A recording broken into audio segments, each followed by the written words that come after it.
Hello again, everyone.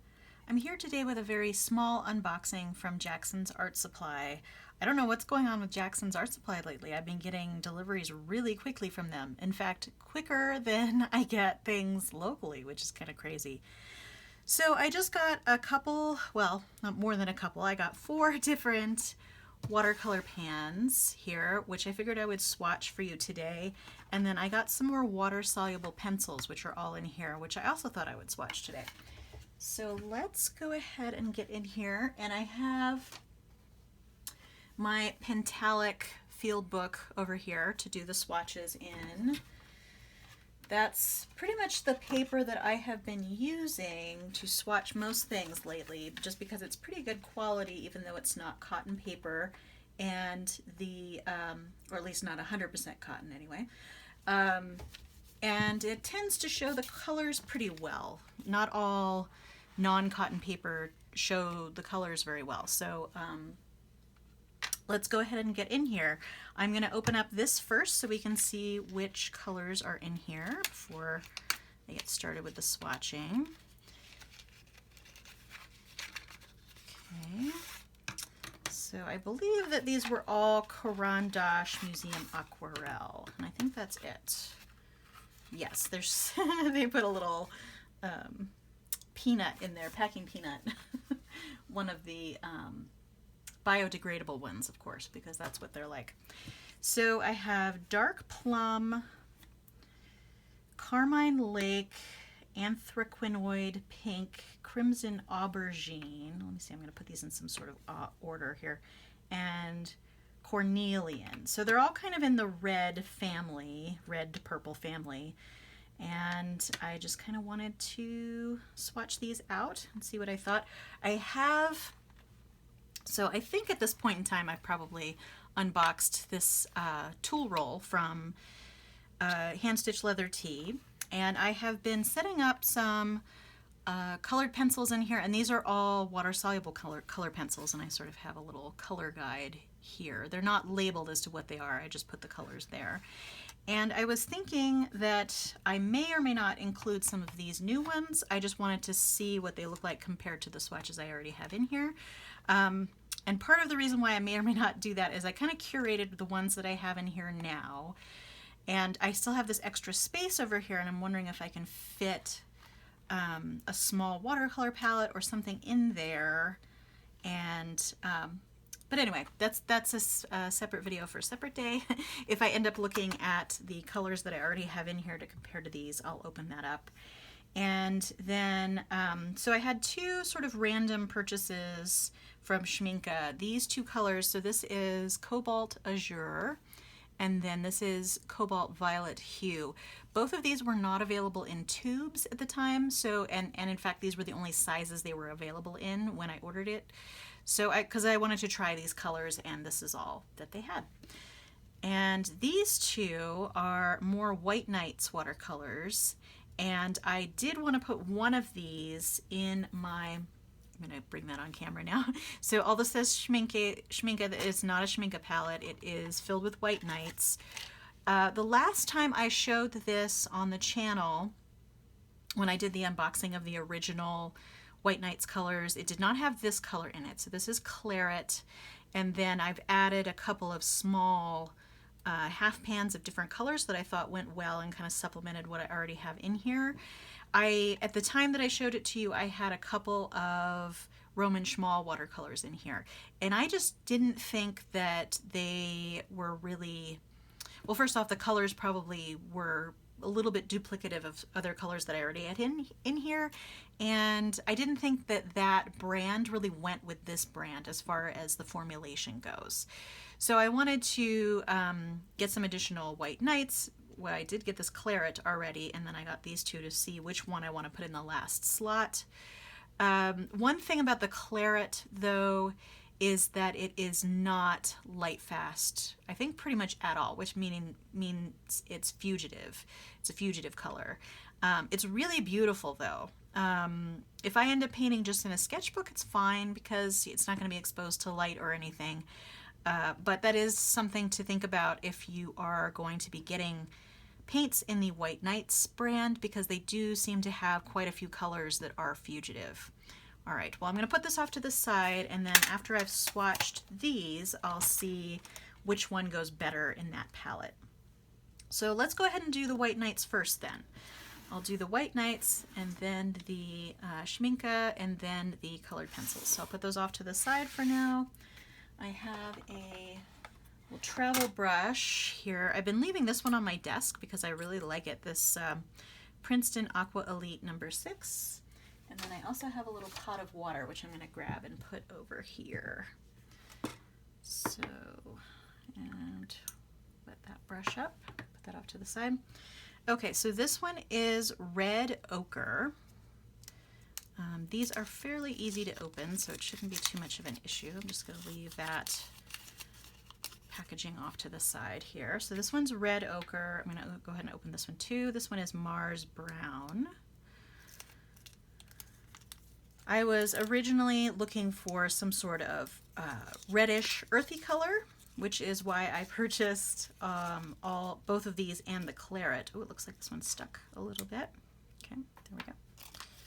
I am going to swatch these right now and we'll see. Okay, so this is the Red Ochre. Move that down. Doesn't look very red, does it? It looks more like burnt sienna. So that's probably not the one I'm going to use because I already have burnt sienna in that palette. And then this one, okay, an okay brown. It's a Mars Brown, which should be fairly granulating, I think, although it's not really showing as such on here. Let's see, let's add a little bit more water. Sometimes that brings out the granulation a little bit more. This is a small brush, so it doesn't hold a ton of water. All right, so let's open up that palette again. And here are the colors that I already have. So yes, as I suspected, I think that this Red Ochre is a little too similar to the burnt sienna, so I'm not going to put that one in there. But I think the brown one would complement what I have in there nicely. So I'm going to go ahead and put brown in here. Just going to go ahead and put that in the one empty slot. Oops, let's push that down in there. There we go. Got some paint on my finger. And I, with just the full pans in here, it was a little loose, and now it's super tight because it's really full.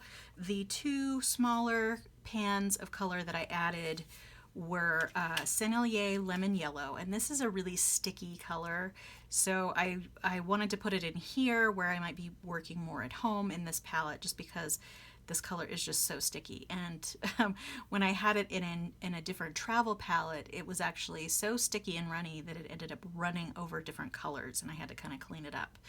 So this should be, you know, just for home use, I think. And Senellier, the tube colors, which is what this is, tube color poured out, I have had that issue. And then this is just Daniel Smith in lavender, and I just thought the lavender went well with this color palette here.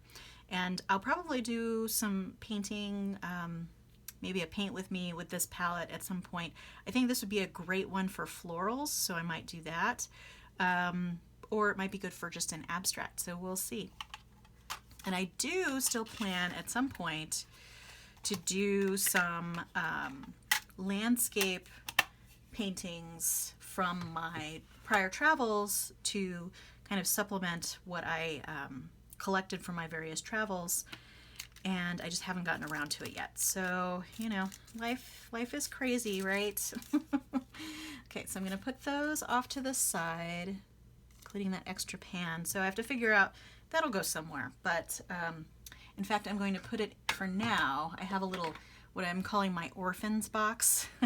So this, which was originally empty, I have decided to put some watercolors that I am not really using in other palettes, and to kind of put them in here as a placeholder, I suppose, until I can figure out where to put them. And I think I'm going to put the label in here with it, because otherwise I am not going to know what that is. So I'm just going to fold up the label, put it underneath the pan, and then put that in there, or put it near the pan.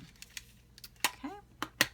And yeah, I've started doing that just because I switch out colors a lot in my palettes, and it was coming to the point where I had like 3 or 4 extra pans and I didn't know what to do with them, so I've just been putting them in that. Okay, so now I'm going to open the Schminke Pans. And these are always amazing, so I'm sure it'll be pretty awesome. Trying to take these off without tearing the paper so that I can get the pigment information and stuff off of there. Okay, so this one is the Cobalt Azure, and this one is the Cobalt Violet Hue, meaning it's not made with real cobalt. Okay, I really only need to keep the label. Of course, it flips right over, right? Oh, I didn't notice this has writing all over it. Don't know what that is. It's all in German.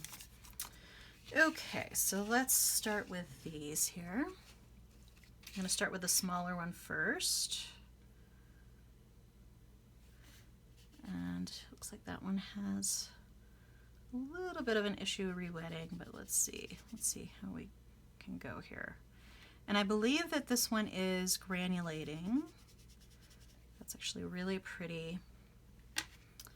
And then let's go to the Cobalt Violet Hue. It's interesting, it looks very blue in the pan, but then when I added water to it, it started to look purple or violet. Yeah, much as I suspected, this particular Cobalt Violet is not really the shade I'm looking for. Don't get me wrong, it's really beautiful and I will use it in a palette when I find one, when I put another one together. But I'm looking for more of a sort of on the pinker end of violet for that. So, but I did want to try these, and I did want to have these in my collection just because I didn't have those already, and it seems like they're popular because they were not in stock. So I'm going to put these in my little orphans box. Again, taking off the label. I'm just going to put that up against the side here. Both labels.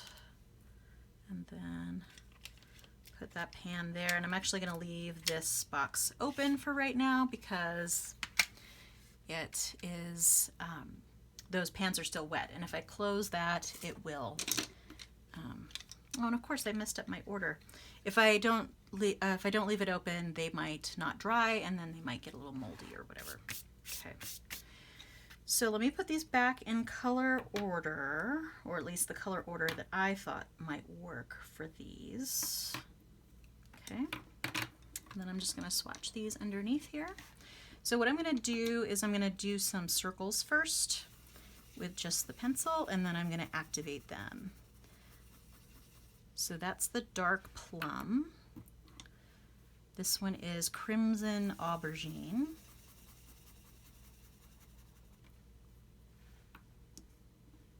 And I'll do a close-up of these towards the end too. And this is Carmine Lake.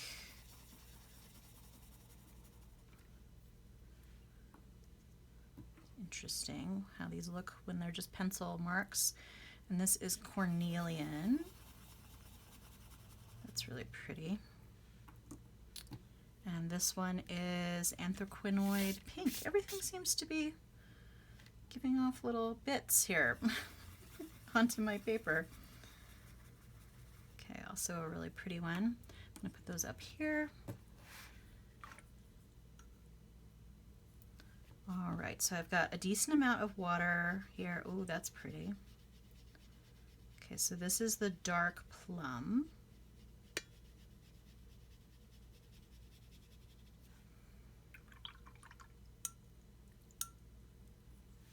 And then this next one is Crimson Aubergine. Oh, that's pretty too, but I think that the dark plum is a little prettier. Okay. And then the next one is Carmine Lake. That's interesting because it's more like a reddish brown, but it's beautiful. I really like that.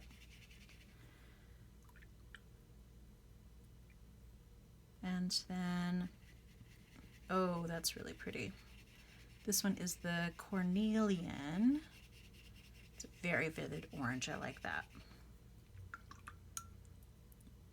And then this is the Anthraquinoid Pink, which is also really pretty. Okay, so for this one, okay, let me put this up to the camera and show you these up close before I go ahead and get the other pencils back out.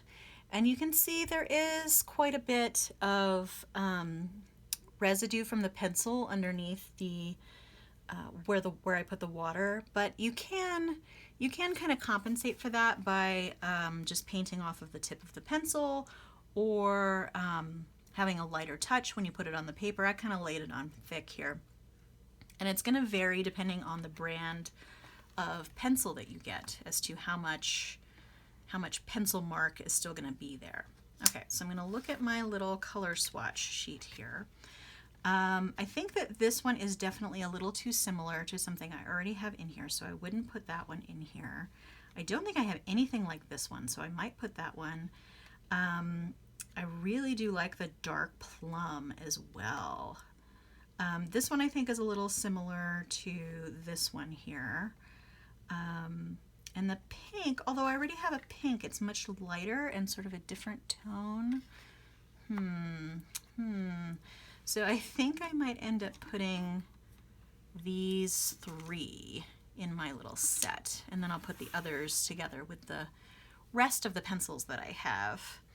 But I think that these three might work well in here. And let's see, so this one that I have here is Magenta, so it's much brighter than this one. And yeah, and this one I definitely don't have anything like it. Okay, well, there you go. Those are the swatches and my unboxing for today. Let me move this down so you can actually see the colors again. All right, well, thanks for joining me for that, and feel free to subscribe so you can keep track of future videos. If you like this video, give me a thumbs up, and I hope to see you next time. Have a great day. Thanks. Bye.